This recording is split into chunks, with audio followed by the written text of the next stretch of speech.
Well, don't blame me if you get hurt!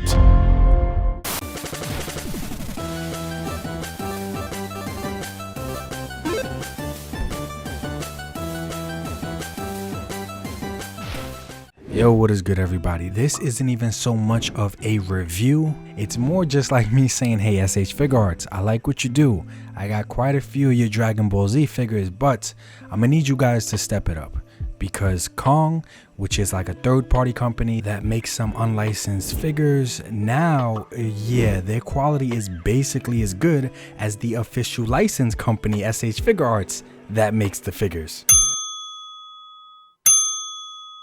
The figure is not perfect by any means. That's not what I'm saying, and I'm not even saying everything this third-party company releases is going to be just as good or great.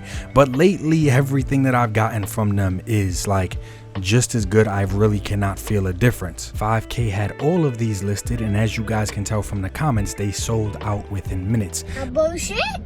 But the reason I'm showing off 25 in this video is because 25 is still currently available, and it happens to be my favorite because of the translucent hair, which I am a sucker for, and I wish SH Figuarts did it more often. But forget the hair, SH Figuarts just needs to worry about their quality and stepping it up in general, because these third-party companies are now equal on the playing field.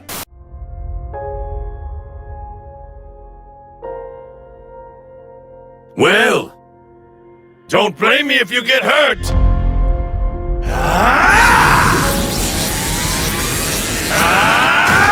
Time for some training, Gohan!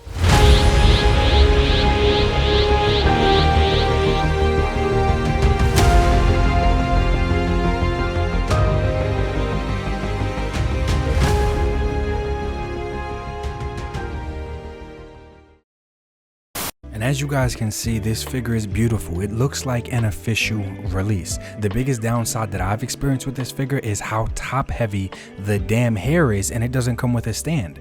My disappointment is immeasurable.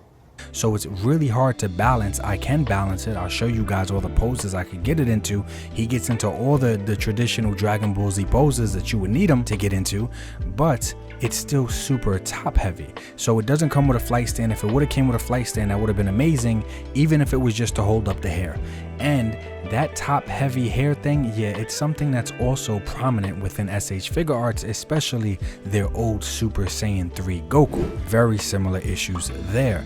So I'm really not gonna harp on that too much. I feel like if it would have came with a stand to hold up the hair, or just been engineered in a better way, or maybe the hair in some way, shape, or form could have just been a lighter material, I think that would have been amazing. But outside of it being difficult to stand, everything about this figure is amazing, and it gave me the opportunity to bring one of my dream figures to life, which is Super Saiyan 3 Gohan. No, the pegs are not the same. I dremelled a small hole into the Kong head so I can insert it on top of that official SH Figuarts Gohan body, and it just looks amazing. This is the Super Saiyan 3 Gohan that I waited my whole life for, and here he is next to number 25, which I also got, and they just look amazing to get. Like, if I'm just looking at this, if this would have been in a glass case at a convention behind a SH Figuarts, you know, logo, I wouldn't question it. Like, without a doubt, I wouldn't question it.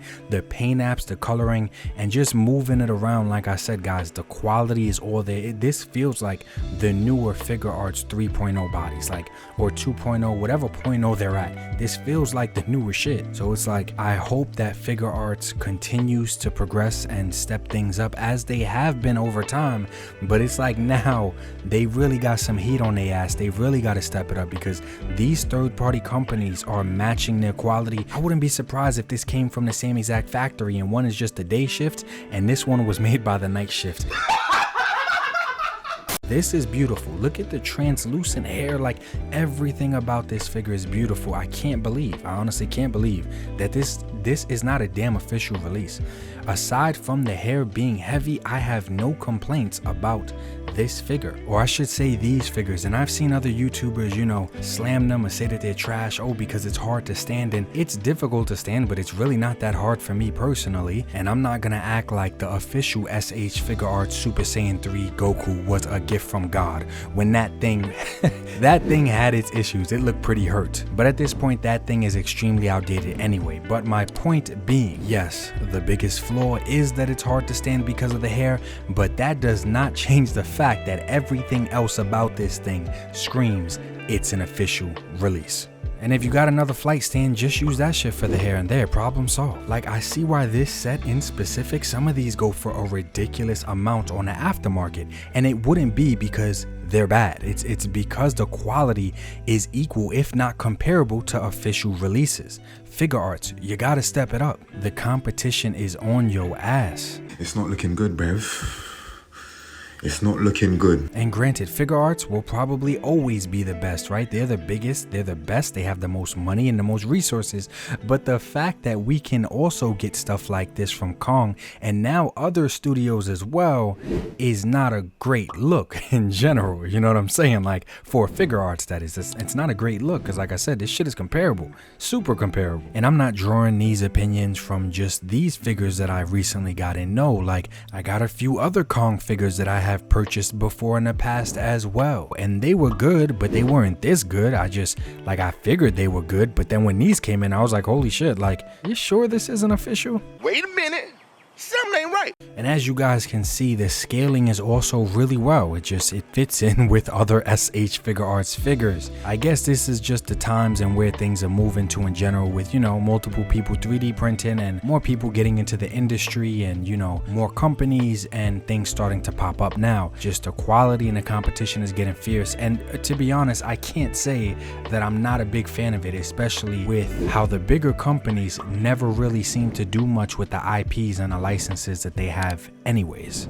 Like, they milk the same characters, another Spider-Man, another Ninja Turtle, another Batman. They keep milking the same characters over and over again. So now that we're getting some companies actually match them in quality or do better, I think that shit is crazy, especially now that they're starting to put out unique characters that the big companies aren't even giving us yet. And once again, I am a fan of Figuarts. This wasn't even so much of a review, more of a me just wanting to show off these figures that really surprised me because they're supposedly unlicensed or third-party figures, but they definitely don't look and feel like it. If you want to go get this figure, this guy is still up on 5ktoys, and like I said, I don't imagine he'll be up there for much longer because they sell out super fast, and once they do, the aftermarket prices on them, they get pretty stupid. But if you can get any of them at retail, I would definitely recommend going that route. Yo, I hope everybody's having a good day. Shout out to all of my Ninja Clan members. I just posted a very curvaceous, I should say, a private video for you guys. Head over there and check that out now if you did not. Thank you. I appreciate y'all. Like I always say, life is short. Try to appreciate it more than you complain about it. Peace. G.I. Joe, classified, Marvel Legends on my mind, Valaverse and NECA time, Mythic Legions I must find, SH Figuarts I can't lie, Rebel Tech got my pockets dry, set action figures for life, articulated ninja is nice, yeah, you might wanna subscribe, action